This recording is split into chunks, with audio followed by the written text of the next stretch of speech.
Eu falei com vocês sobre o Dockerfile na aula passada, né? E agora eu vou falar sobre o que é uma imagem.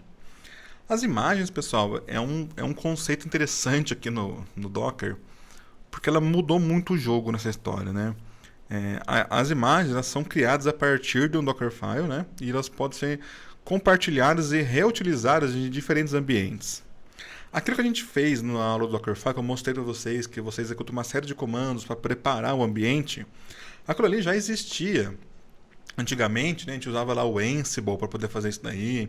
Tinha outros sistemas, né, que também funcionavam ali para poder executar operações em lote no servidor para configurar as coisas para a gente, né? Só que o Docker, ele trouxe esse conceito de imagem, que é mais ou menos o seguinte: você tem tudo isso numa espécie de cache.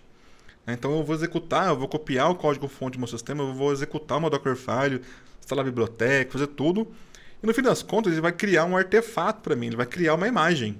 Né? Essa imagem, vamos imaginar essa imagem como se ela fosse um CD, né? Que sempre que eu for executar o meu aplicativo, eu vou pegar esse CD e eu vou executar ele. Eu vou colocar ele no som e vou apertar o play.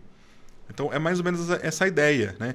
Isso aí ficou muito fácil, pessoal, porque o Dockerfile ele tem um pequeno problema. Durante o processo de construção dele, de execução do Dockerfile, o Dockerfile vai ser executado para que se crie uma imagem. Eu vou baixar bibliotecas. Pode ser que alguém vá lá e apague essa biblioteca. E aí, o que eu faço?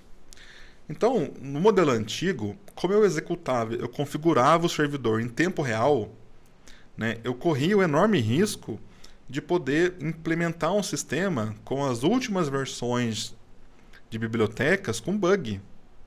Né? Ou pior, né? Poderia acontecer um problema desse de download. E aí, como é que eu vou configurar um servidor se eu não conseguir baixar um item que eu preciso, uma biblioteca que eu preciso?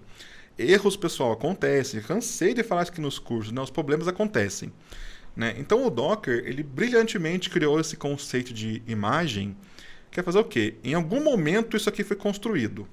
Depois que isso aqui foi construído, está tudo incluso dentro dele. Então aquela biblioteca que o Dockerfile baixou para construir, uma vez que ele baixou e construiu, eu só vou utilizar agora. Se o dev for lá e apagou a biblioteca, beleza, ela está dentro da minha imagem aqui. Daqui ninguém tira. Né? Ah, Luiz, mas tem uma versão específica de uma biblioteca que está bugada. Beleza, na minha imagem está a versão correta. Né? Então esse cache, vamos chamar assim, né? Essa imagem, esse cache do seu ambiente que vai ser utilizado para poder executar o container, ele é maravilhoso nesse conceito, pessoal, porque acontecia muito isso, de você não querer instalar uma biblioteca específica, né? Então você ter que lidar com alguns problemas. Você pode configurar o seu ambiente em camadas. Através de imagem, você pode criar pequenas variações do seu ambiente em imagens específicas, né? A gente viu lá no curso do Dockerfile, na aula do Dockerfile, que ele sempre começa com um from, né? Ou seja, uma imagem base. Então eu posso ter uma imagem base e a partir da minha imagem base eu fazer uma série de variações dela, com configurações específicas de um cliente, com necessidades específicas de um outro cliente, né? Ou então eu posso colocar o meu ambiente em camadas.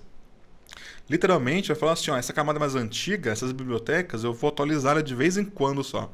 Então eu vou continuar fazendo release do meu sistema sem alterar algumas bibliotecas do sistema operacional ou algumas bibliotecas mais antigas que eu utilizo. Então você consegue otimizar o seu processo. Então a imagem ela é fantástica, ela é fundamental nesse processo de DevOps, né? Então, como uma imagem ela é criada a partir do Dockerfile, ela tem tudo que é necessário dentro dela. Ela já tem uma cópia de tudo. Então, se alguém apagar alguma coisa, o seu sistema vai ser feito deploy, porque na sua imagem, a não ser que você peça para ela ser reconstruída, ela está com o cache, ela está com todo o código ali, ela simplesmente vai ser executada, tá? Então é interessante que você pode colocar, né, construir as suas imagens localmente no próprio servidor, né, ou você pode utilizar um sistema de distribuidor, como o Docker Hub, por exemplo. O Docker Hub é um sistema do próprio Docker que ele vai armazenar para você suas imagens remotamente.